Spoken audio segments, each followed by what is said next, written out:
Half of all business startups fail in their first 5 years, which means if you start from scratch, you risk losing more than just your salary.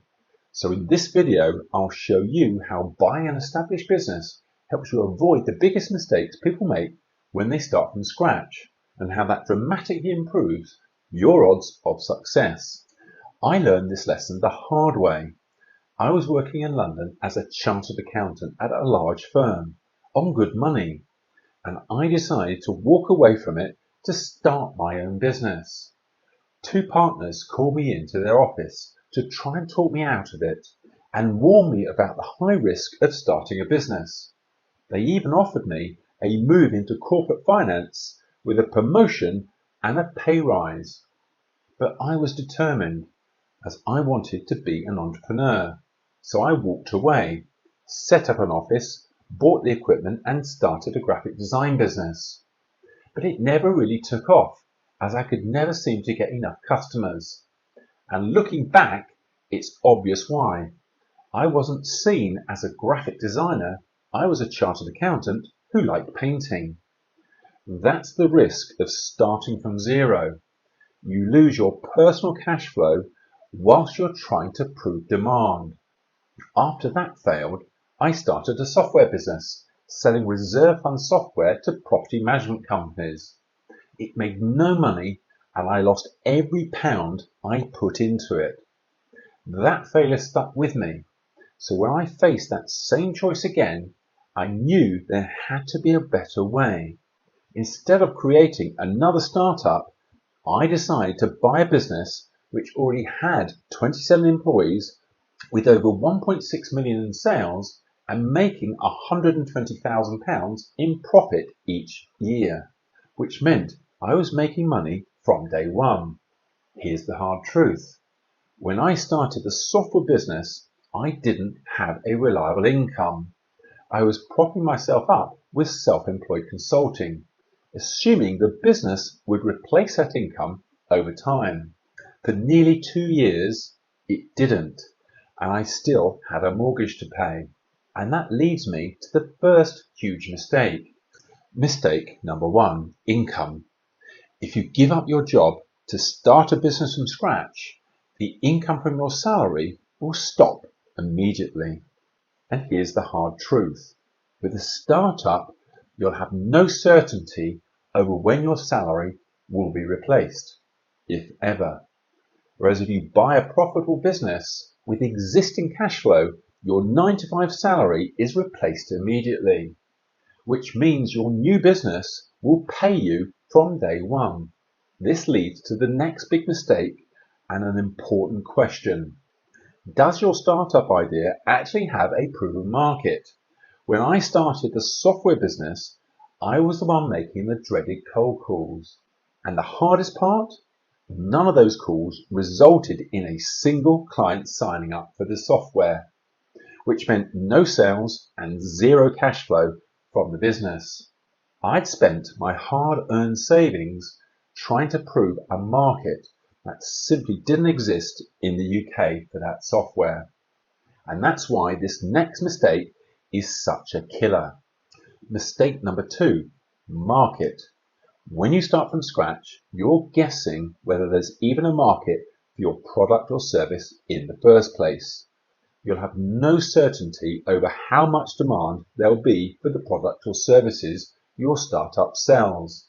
And you'll be the new business on the block, not always knowing how much to charge for your products or services.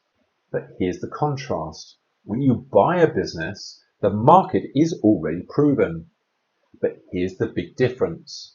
When I bought my business, its existing £1.6 million of sales proved the market already existed, which is what gives you certainty. So this leads on to the next big mistake, which is even when demand exists, scale is where most startups hit a brick wall. When I started my accounting practice, I had big expectations that this one would finally scale. But growth had stalled and sales never broke through the £200,000 mark. I'd hit the same ceiling most businesses seem to hit. And here's the lesson I learned the hard way. Very few businesses ever reach 1 million in sales. It's like trying to push a boulder uphill from a standstill. Whereas when you buy a business already doing 1 million in sales, the boulder is already moving. That difference changes everything, which is why if you avoid this next mistake, you can save yourself years, which is mistake number 3, expansion. If you start from zero, you've chosen the hardest possible version of entrepreneurship, because to get from zero to 1 million in sales, you have to solve everything at once, which is to build something people want, prove demand actually exists, work out pricing, and try to survive long enough to scale and expand. But when you buy a business that's already doing over 1 million in sales, you skip the hardest part of the journey because all those problems have already been solved. Your job is then to push that boulder along and build on what already exists, where growing a £1 million business to £2 million is far easier than getting to £1 million in the first place. But this next mistake is the most brutal of all, which I also learned the hard way.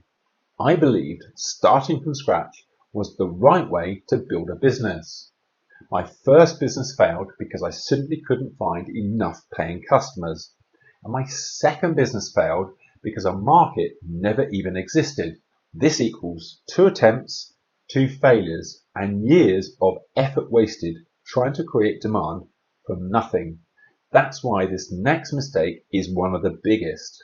Mistake number 4, survival. Here's the hard reality. Even if a startup finds demand and gets traction, the odds of long-term survival are still stacked against it. And the statistics don't lie. For example, according to The Guardian, roughly 2 out of 3 businesses fail within the first 10 years. That's why starting from zero is so risky. Whereas buying a business removes the most fragile phase of the journey, and you're given a huge head start. But here's the thing. This risk can be fixed very easily.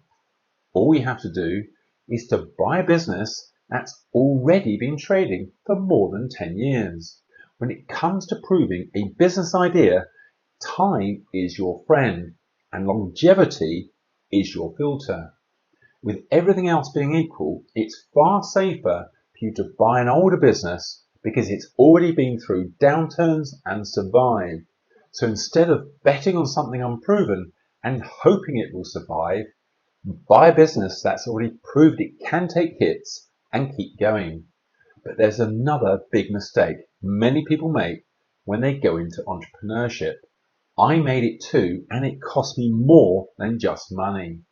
When your wife tells you she loves you, but she's no longer in love with you, everything stops. It hit me like a ton of bricks. It was the moment I realized my marriage was over. I was a workaholic. My business depended on me, so I worked all hours, day and night, including weekends. I genuinely believed I was doing the right thing. I thought I was building a better life for my wife and my daughter. But the life I was building wasn't the life my wife wanted. And I learned that the hardest way possible. If the business can't run without you, it doesn't just put the business at risk, it puts your life at risk too. So you have to step back and build a business that doesn't depend on you. And if you don't, the cost isn't just financial, which is why this next mistake isn't about money, it's about what a business can do to your life. Mistake number 5, a lifestyle. If you start a business from scratch, it's likely to consume you and massively reshape your lifestyle. And if you're not careful, it can start to consume your whole life. In the early stages, the business needs you for everything, not because you're bad at delegation, but because you simply don't have anyone to delegate to, which leads to working long hours because the business is entirely dependent upon you being there. So if you build a business that needs you for everything, you end up owning a job. But if you buy a business that already runs without you, that has employees and ideally a layer of management, you own an asset. When you use these 5 mistakes to filter your deals, what I call the smile test, you protect yourself against some of the biggest risks in business. But how do you actually do that without risking all of your savings? Watch this next video and I'll show you how to structure a seller financing deal so the business funds its own purchase.